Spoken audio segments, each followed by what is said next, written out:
ಮೂರನೇ ಬಾರಿಗೆ ಪ್ರಮಾಣ ವಚನ ಸ್ವೀಕರಿಸಿದ್ದಾರೆ. ನೀವು ಕೂಡ ಆ ಕಾರ್ಯಕ್ರಮಕ್ಕೆ ಸಾಕ್ಷಿ ಆಗ್ಲಿಕ್ಕೆ ಹೊರಟಿದ್ದೀರಿ. ಹೇಗೆ ಅನ್ನಿಸ್ತಿದೆ ನಿಮಗೆ? ಎಷ್ಟು ಖುಷಿ ಇದೆ? ಅತ್ಯಂತ ಬಹಳ ಸಂತೋಷ ಆಗಿದೆ. ಇಂದು ನಮ್ಮೆಲ್ಲರಿಗೂ ಸುದಿನ, ಭಾರತೀಯರಿಗೆ ಸುವರ್ಣಾಕ್ಷರದಲ್ಲಿ ಬರೆದಿರ್ತಕ್ಕಂಥ ದಿನ. ವಿಶ್ವ ಮೆಚ್ಚಿದ ನಾಯಕ, ನಮ್ಮೆಲ್ಲರ ಪ್ರೀತಿಯ ನಾಯಕ ನರೇಂದ್ರ ಮೋದಿಯವರು ಮೂರನೇ ಬಾರಿಗೆ ಪ್ರಧಾನಮಂತ್ರಿ ಆಗ್ತಿದ್ದಾರೆ. ನಾನು 2014ರಲ್ಲಿ ಅವರ ಪ್ರಮಾಣ ವಚನ ಸಂದರ್ಭದಲ್ಲಿ ಭಾಗವಹಿಸಿದ್ದೆ. ಇದು 2ನೇ ಬಾರಿ ಭಾಗವಹಿಸಿ ಸಂತೋಷ ಆಗಿದೆ. ಕೇವಲ ರೇಣುಕಾಚಾರ್ಯ ನನ್ನ ಒಬ್ಬನಿಗೆ ಅಷ್ಟೇ ಅಲ್ಲ, ವಿಶ್ವದ ಬೇರೆ ಬೇರೆ ನಾಯಕರು ಸಹ ಭಾಗವಹಿಸ್ತಿದ್ದಾರೆ. ವಿಶ್ವದ ಜನ ಈ ಚುನಾವಣೆಯನ್ನು ಭಾಳ ಕಾತುರದಿಂದ ಕಾಯ್ತಾ ಇದ್ರು.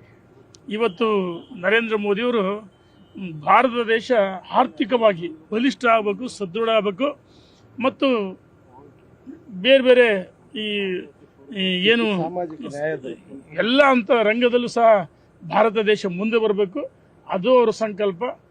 ಅದಕ್ಕೋಸ್ಕರ ನಾವು ಸಂಭ್ರಮಾಚರಣೆಯಲ್ಲಿ ಇವತ್ತು ಪಾಲ್ಗೊಳ್ತಾ ಇದ್ದೀವಿ. ಈಗ 5 ಸಚಿವ ಸ್ಥಾನ ಕೊಟ್ಟಿದ್ದಾರೆ ಕರ್ನಾಟಕಕ್ಕೆ.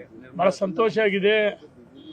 ಕರ್ನಾಟಕ ಹೆಚ್ಚು ಸ್ಥಾನಗಳು ದೊರಕಿದೆ. ನಮ್ಮ ಬಹುಶಃ ಕರ್ನಾಟಕ ಅಭಿವೃದ್ಧಿ ಮತ್ತು ಇವತ್ತು ನಮ್ಮ ಕೇಂದ್ರದಿಂದ ಹೆಚ್ಚಿನ ಅನುದಾನವನ್ನು ತರೋದಕ್ಕೆ ನಮ್ಮೆಲ್ಲ ಸಚಿವರುಗಳು, ಲೋಕಸಭಾ ಸದಸ್ಯರು ಪ್ರಾಮಾಣಿಕ ಪ್ರಯತ್ನ ಮಾಡ್ತಾರೆ.